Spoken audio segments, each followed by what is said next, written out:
Boa noite, veja no Brasil TV desta terça-feira, 4 de maio. Terror em Santa Catarina. Um jovem invade uma creche pública e mata uma professora e 3 crianças. As vacinas da Pfizer começam a ser aplicadas em várias capitais brasileiras. E ainda a programação especial no museu dedicado ao nosso idioma, na Semana Internacional da Língua Portuguesa. É agora no Brasil TV. «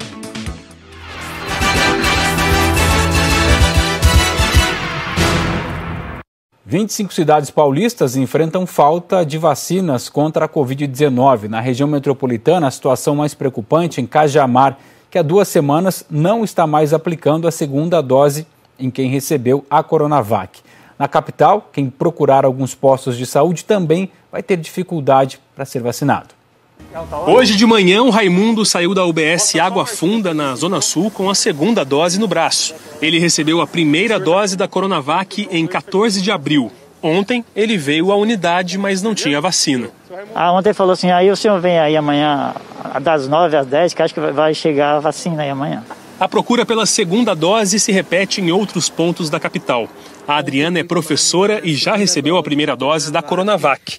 A carteirinha mostra que o reforço estava marcado para ontem, na UBS Luiz Ernesto Mazzoni da Vila Liviero, região do Sacomã.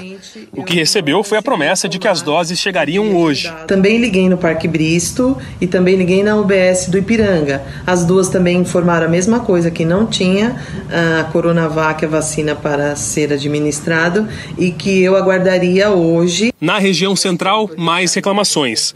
A Kelly foi com um amigo que deveria se vacinar na UBS Humberto Pascali, em Santa Cecília. E fomos informados que não tinha e que talvez chegaria na quinta, mas também não era certeza. O Gerson procurou em 2 UBSs da Vila Formosa e na AMA da Vila Guarani. E a Maria das Neves disse que não tem Coronavac em Guaianazes. Em fevereiro, a orientação do Ministério da Saúde às prefeituras era para que as vacinas não fossem estocadas. O objetivo era aumentar o número de doses aplicadas, com a esperança de que o governo receberia a quantidade necessária para garantir a segunda dose. Isso não ocorreu. E por isso, muita gente ainda está esperando completar a imunização, não só na capital, mas também em outros municípios. É o caso de Cajamar, na região metropolitana. Desde a semana retrasada, a cidade não está mais aplicando o reforço da Coronavac. A prefeitura diz que espera o envio de novas doses pelo governo do estado e que faltam vacinas para a aplicação da segunda dose porque a Secretaria Municipal da Saúde seguiu uma recomendação do Ministério da Saúde. O Ministério da Saúde liberou o uso da segunda dose para a primeira dose, né? Então isso ocorreu desde o início do mês de fevereiro e aí depois março, né? E por 2 vezes o Ministério liberou essas doses para ser utilizada.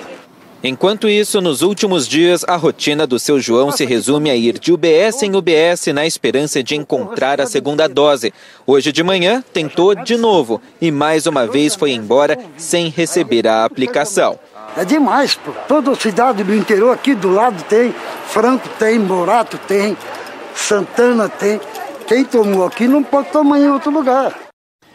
A Prefeitura de São Paulo disse que o município tem Coronavac suficiente e que redistribui essas doses para resolver esses desabastecimentos causados pela alta demanda por vacinas. O Ministério da Saúde disse que os informes técnicos sobre o Plano Nacional de Vacinação são definidos semanalmente, a partir do número de doses entregues pelos laboratórios, e que a recomendação para quem não conseguiu tomar a segunda dose dentro do prazo é completar a vacinação assim que as doses estiverem disponíveis. Além de São Paulo, a aplicação da segunda dose está suspensa ou atrasada em outras cidades de pelo menos 12 estados do Brasil. Cuiabá está há 1 semana sem aplicar a segunda dose da Coronavac. Campo Grande e Aracaju retomaram hoje, mas só para as pessoas que estavam com agendamento para o fim de abril. Maceió retomou hoje também, mas 4 cidades de Alagoas ainda estão sem vacinas. Salvador está aplicando a segunda dose, mas com restrições. Pernambuco aguarda 111 mil doses da Coronavac para colocar a vacinação em dia. Na sexta-feira, o Instituto Butantan liberou mais um lote que está sendo distribuído pelo Ministério da Saúde. Em entrevista hoje à Globo News, o secretário estadual da Saúde de São Paulo, Jean Gorenstein, disse que o estado de São Paulo sempre mandou as doses separadas. Num primeiro momento, nós sempre mandamos as doses de vacina, primeira e segunda dose, e falávamos, olha, estamos vindo a primeira dose, guarde a segunda. O Instituto Butantan continua distribuindo as doses das vacinas, distribuímos na sexta passada 600 mil doses, estaremos distribuindo até o final da semana mais 1 milhão de doses, que teoricamente essas doses seriam para aplicar a primeira e a segunda dose de outros grupos, mas seguramente isso vai acontecer para alguns municípios no sentido de completar a dose completa, portanto, a segunda dose da vacina. E a falta de vacinas foi parar na Justiça, que, a pedido do governo do Ceará, determinou que o Ministério da Saúde mande ao Estado 49 mil doses da Coronavac para garantir a aplicação do reforço. A Advocacia Geral da União disse que a decisão saiu sem a prévia manifestação da União nos autos e que está analisando eventuais medidas judiciais cabíveis. O Ministério da Saúde disse que vai distribuir 1 milhão de doses de Coronavac aos estados durante esta semana. No Rio de Janeiro, a vacina da Pfizer começou a ser aplicada nos postos, mas só alguns grupos vão poder se vacinar. A Lívia Torres explica por quê. Foi uma vacinação quase simbólica. Apenas 12 doses da Pfizer ficaram disponíveis essa manhã na clínica da família Estácio de Sá, no Rio Comprido. A promessa é que seja ampliada para outros postos. 250 pontos de saúde na cidade do Rio de Janeiro vão ter vacina da Pfizer. Alguns pontos não vão ter por dificuldade da diluição, era uma vacina um pouco mais complexa para aplicação. A primeira vacina Pfizer foi aplicada às 7h15 da manhã. O Alexandre foi imunizado. Ele tem 63 anos e chegou cedo. Eu tenho problemas circulatórios, eu tenho problema de pressão, enfim, dentre outros, né? A Débora é médica, está grávida de 8 meses e também conseguiu se vacinar. Eu estava bastante ansiosa com a notícia da Pfizer chegando. Um alerta da Secretaria de Saúde é importante. A população não deve escolher vacina. Todas as vacinas são seguras, todas as unidades estão abastecidas com alguma vacina para a Covid-19. Então a recomendação é que, se você está elegível, se é o seu momento de vacinar, não escolha vacina, tome a vacina, que elas são seguras, elas salvam vidas, elas protegem contra as formas graves da Covid-19. A Pfizer será aplicada em grávidas e em mães que acabaram de ter o bebê com alguma comorbidade. Também em pessoas com alguma comorbidade e deficientes permanentes. A capital só recebeu 46.800 doses. Segundo o secretário municipal de saúde, a vacina pode ser aplicada em qualquer posto, mas deve durar pouco, apenas 48 horas. Apesar de o governo federal ter destinado a Pfizer para esses grupos, estados e municípios poderão promover mudanças seguindo estratégias locais. A vacina Pfizer precisa ser reservada a baixíssimas temperaturas. Na clínica da família Estácio de Sá, ela foi armazenada em geladeiras entre 2 e 8 graus e poderá ser aplicada na população num período de até 5 dias. A bula da vacina Pfizer orienta um intervalo maior ou igual a 21 dias, de preferência 3 semanas entre a primeira e a segunda dose. Mas no Brasil, por orientação do Ministério da Saúde, a vacina será aplicada com um intervalo de 3 meses entre a primeira e a segunda dose. No informe, o Ministério disse que leva em consideração o cenário da Covid no país, com elevada mortalidade, e a necessidade de se ampliar a oferta da vacina na população brasileira. Minas Gerais recebeu ontem mais de 700 mil doses de vacinas contra a Covid-19. 50 mil dessas doses são da vacina da Pfizer, que vão ficar na capital Belo Horizonte. Com essas doses, a Prefeitura vai começar, a partir dessa semana, a vacinar pessoas com comorbidades, gestantes e mães que tiveram um filho recentemente. E pela primeira vez desde o início da vacinação contra a Covid-19, a capital sergipana imunizou hoje com 3 vacinas de marcas diferentes. A novidade é justamente a aplicação das primeiras doses da vacina da Pfizer. Entre os primeiros vacinados com a vacina da Pfizer em Sergipe está Kleber. Ele disse que aguardou pacientemente por esse momento. Eu não usei da prerrogativa de ser médico para fazer parte do grupo inicial, porque eu não trabalho na linha de frente com o paciente com Covid. Então, assim, eu não atendo paciente com Covid, nem urgência, nem UTI. Né? Então, assim, eu preferi dar preferência para os médicos que lidam com isso. E aí chegou a idade, coincidentemente foi a vacina da Pfizer. Ao todo, cerca de 4.070 trabalhadores da saúde deverão ser vacinados com o novo imunizante. Com isso, o município atinge a meta de vacinar 32 mil desses profissionais. A dose está sendo aplicada exclusivamente na Escola Presidente Vargas, no bairro Siqueira Campos, mediante cadastro prévio. 4.680 doses chegaram na última segunda ao estado e, por orientação do Ministério da Saúde, serão administradas somente na capital devido às condições de armazenamento. Esta é a primeira vez que Sergipe tem 3 tipos de vacinas de laboratórios diferentes. Então, para evitar qualquer tipo de confusão na aplicação das doses, a Secretaria Municipal da Saúde montou uma logística específica durante esses dias de vacinação. Serão liberadas 500 doses da Pfizer por dia como forma de organizar o calendário vacinal. Mariane chegou logo cedo, estava cheia de expectativa. A gente sabe que ameniza bastante os sintomas, então que chegue para todos. Olinda, que fica na região metropolitana do Recife, começou a rodar hoje um ônibus que vai funcionar como posto de vacinação itinerante por pelo menos 2 meses. O ônibus com a segunda dose da AstraZeneca e da Coronavac parou nesta praça em Olinda, na região metropolitana do Recife, e transformou o lugar em posto de vacinação para quem tem mais de 60 anos. Seu Marconi foi o primeiro da fila. Para quem estava no hospital, como eu, poucos dias atrás, 2 meses atrás, sem vacina, vendo a hora pegar a Covid, pedindo a Deus que não. Agora tomei a segunda. Super feliz. Olinda vacinou 83 mil pessoas até agora e dessas, 25 mil já receberam a segunda dose. A cidade tem 13 postos fixos e o ônibus veio para facilitar o acesso ao imunizante. Iniciativa de um consórcio de empresas em parceria com a prefeitura. Para entrar, basta apresentar o cartão de vacinação e o RG. Aqui no ônibus, só são vacinadas as pessoas que vêm para tomar a segunda dose. É o dia inteiro de atendimento, sempre em lugares diferentes.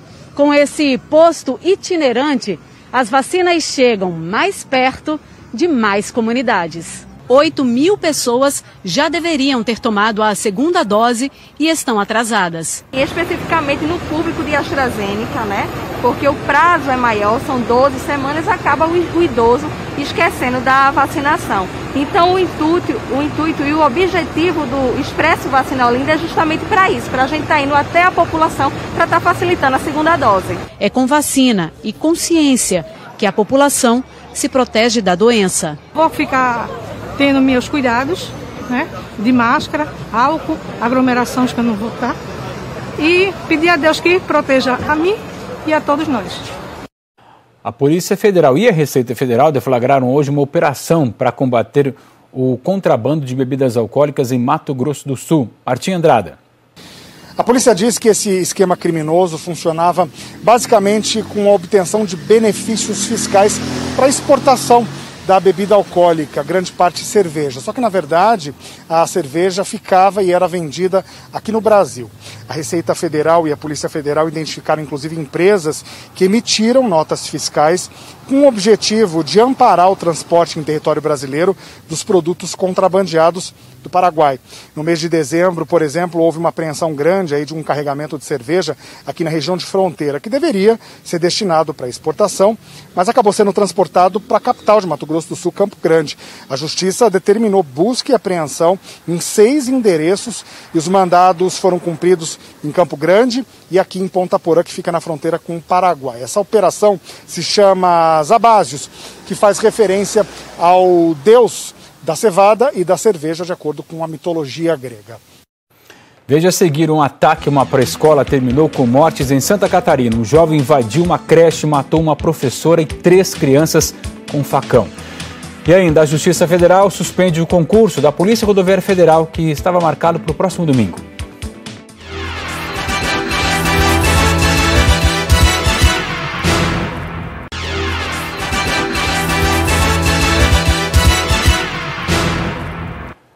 Brasil TV de volta, e a gente fala agora de um crime bárbaro, chocante, que assustou Santa Catarina e o Brasil inteiro hoje cedo.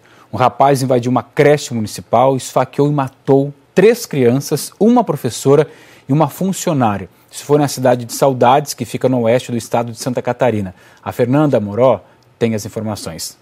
A cidade de Saudades, aqui no oeste de Santa Catarina, tem cerca de 10 mil habitantes e a polícia ainda não divulgou o nome do jovem de 18 anos que entrou na creche e esfaqueou as crianças, uma professora e também uma funcionária. 3 crianças e uma professora de 30 anos, elas morreram ainda no local. Outra funcionária da creche chegou a ser socorrida, mas morreu no hospital. Segundo o delegado que está investigando o caso, uma 4ª criança foi ferida e levada para o hospital. Nós não conseguimos confirmar o estado de saúde dela, mas o delegado nos disse que ela não tinha ferimentos graves. As crianças mortas tinham menos de 2 anos de idade. O delegado disse ainda que o rapaz chegou aqui ao local em uma bicicleta e começou o ataque. O rapaz chegou por volta próximo ali das 10 horas, por volta de 10 horas, e armado, uma arma branca, em princípio é uma adaga, eu não consegui conferir em loco ali qual que é a arma, porque a gente isolou o local, e começou a atacar a professora, que veio a falecer, e aí a professora correu para uma sala onde estavam essas outras crianças, e lá nessa sala ele agrediu essas outras crianças. Havia 4 crianças na sala, mas aí começou a gritaria e as professoras começaram a gritar por socorro, e aí o pessoal aqui da redondeza, os vizinhos e tal, vieram e conseguiram conter o agressor. O delegado disse ainda que foi feita uma busca na casa desse rapaz e lá se encontrou armas, mas não disse quais armas seriam. E que o agressor não tem passagem pela polícia, nem teria uma motivação aparente para cometer esse crime. O prefeito da cidade e também o estado de Santa Catarina decretaram luto oficial. E a Polícia Civil do Rio concluiu o inquérito que investigou a morte do menino Henri Borel. A mãe de Henri, Monique Medeiros, e o vereador Jairinho, enteado da criança, foram indiciados por homicídio duplamente qualificado. O Diego Aidar acompanhou a entrevista coletiva sobre esse caso pela manhã e nos conta agora. A Polícia Civil indiciou o vereador Jairinho, padrasto de Henri, e a mãe do menino, Monique Medeiros, por homicídio duplamente qualificado e tortura. Para a polícia, Henri morreu de forma violenta. O delegado responsável pelas investigações citou o laudo do Instituto Médico Legal, que apontou 23 pontos de lesão no corpo de Henri e concluiu que ele morreu por causa de uma hemorragia interna provocada por uma ação contundente no fígado. O delegado também citou as perícias feitas no apartamento, que descartaram a possibilidade de acidente doméstico. Agora o caso segue para o Ministério Público. A defesa de Monique, que gostaria que ela fosse ouvida mais uma vez, criticou a investigação e disse que ela é inocente no caso da morte do filho dela. Já a defesa de Jairinho afirmou que muita coisa vai mudar a partir do momento em que Jairinho fale mais uma vez. E hoje a polícia abriu um novo inquérito, dessa vez para apurar um possível crime de falso testemunho que pode ter sido cometido pela babá de Henri, Tainá Oliveira. Segundo a polícia, mesmo num segundo depoimento à polícia, ela omitiu informações relevantes. A gente não teve contato com a defesa da babá. Diego Aidar para o Brasil TV. A gente fala agora da decisão da Justiça Federal de suspender as provas objetivas e discursivas do concurso da Polícia Rodoviária Federal marcado para o próximo domingo. O processo foi movido por candidatos que eram contrários a fazer a prova nesse momento de pandemia. E o entendimento da Justiça é que as provas presenciais colocariam em risco a vida de todos. Mais de 300 mil pessoas se inscreveram para participar das provas em todo o país. A Isabela é uma delas. Ela diz que quer muito passar no concurso, mas não se sente à vontade de prestar o exame nessas condições. Acredito sim que essas provas precisam ocorrer para a corporação fazer seu trabalho de forma eficaz, mas antes disso a gente precisa ponderar e colocar na balança tudo o que envolve a realização de uma prova de caráter nacional com 303 mil inscritos. Esse concurso da PRF já tinha sido adiado uma vez. Era para ter acontecido em março, mas foi remarcado por conta da pandemia. Só que de lá para cá, o cenário não mudou quase nada. Na decisão, a juíza federal substituta Luciane Vasconcelos escreveu: o que se verifica é que, de acordo com os dados oficiais, não houve melhora significativa na situação da saúde pública, de modo a justificar que uma prova adiada em 12 de março de 2021 seja aplicada em 9 de maio. Esse advogado, que entrou na justiça, relata que o ponto mais grave no edital do concurso é aquilo que os candidatos já estavam chamando de sala dos quentinhos. uma sala especial para onde seriam encaminhados todos os candidatos com temperatura alta. Olha aí como é que está no edital. Se a temperatura corporal do candidato, aferida no momento da sua chegada, for superior a 37,5 graus, será imediatamente realizada uma segunda aferição. E se ela confirmar que o candidato está com essa temperatura alta, então ele poderá ser encaminhado para realizar as provas em sala especial.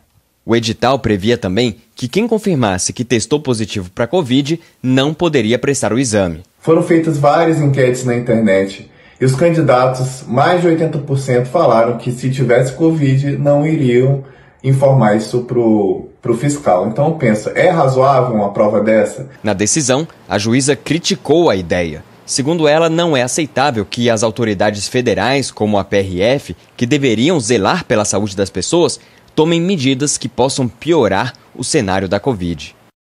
Bom, por enquanto não há nenhuma data marcada para a realização do concurso que prevê 1.500 vagas para curso superior. A Polícia Rodoviária Federal não se pronunciou e a Advocacia Geral da União não informou se vai recorrer. O governo do Mato Grosso do Sul decretou estado de emergência ambiental por causa da estiagem severa na região, que pode aumentar e muito o risco de queimadas, principalmente no Pantanal. O decreto tem validade de 180 dias, ou seja, vale por 6 meses e permite que o estado de Mato Grosso do Sul realize a contratação ou a compra de bens e serviços em caráter emergencial. É mais uma forma para garantir a prevenção. Esse decreto estadual segue também uma portaria do Ministério do Meio Ambiente dessa mesma natureza. A decisão, segundo o governo, foi devido ao baixo volume de chuvas durante o verão, o que agora pode aumentar o risco das queimadas. Em 2020, o Pantanal viveu uma tragédia ambiental. 26% do bioma foram destruídos pelo fogo. São cerca de 4 milhões de hectares devastados. Para evitar que isso aconteça de novo, além do decreto de emergência ambiental, no mês passado, o governo de Mato Grosso do Sul implantou o Plano de Manejo Integrado do Fogo. São diversas estratégias com ações integradas das forças de segurança. Produtores locais estão sendo orientados e brigadas privadas foram criadas no Pantanal. Todo o trabalho está sendo coordenado pelo Corpo de Bombeiros aqui do estado de Mato Grosso do Sul. Uma forma de garantir a prevenção e evitar que a tragédia ambiental se repita. Amanhã é comemorado o Dia Internacional da Língua Portuguesa, a quinta mais falada no mundo por mais de 270 milhões de pessoas. Presente em 9 países, isso como o idioma oficial. E um dos primeiros museus dedicados ao nosso idioma está com uma programação especial essa semana. Essa é a primeira turma em 5 anos e meio a entrar aqui. O museu está fechado ao público desde dezembro de 2015, quando foi atingido por um incêndio. Esses privilegiados puderam andar pelos corredores do museu, que só deve reabrir no segundo semestre. Tudo para celebrar o Dia da Língua Portuguesa, que é amanhã. É legal, é interessante, porque a gente vê com várias formas de expressar a mesma coisa, né? São 16 visitas ao todo, 160 pessoas divididas em grupos de 10, entre hoje e sexta-feira. Os ingressos foram adquiridos pela internet e já estão esgotados. Mas quem não conseguiu, ou mesmo quem está longe de São Paulo, vai poder prestigiar a programação, que vai ser transmitida pela internet. A gente está com uma programação muito bacana, ano passado foi já digital, esse ano então a gente repete essa programação.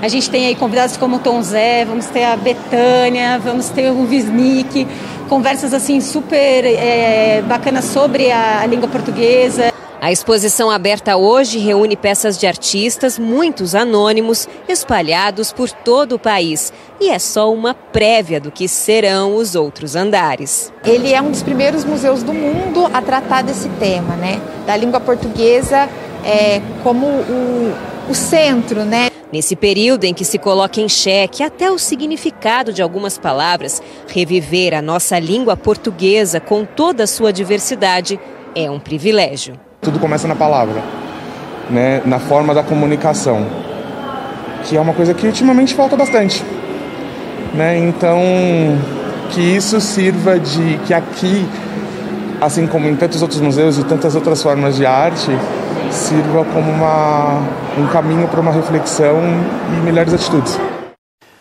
Você pode acompanhar a exposição e toda a programação do museu online, isso até sexta-feira. Amanhã é Dia da Língua Portuguesa e tem participação de Tom Zé e Maria Bethânia. Olha que chique, hein?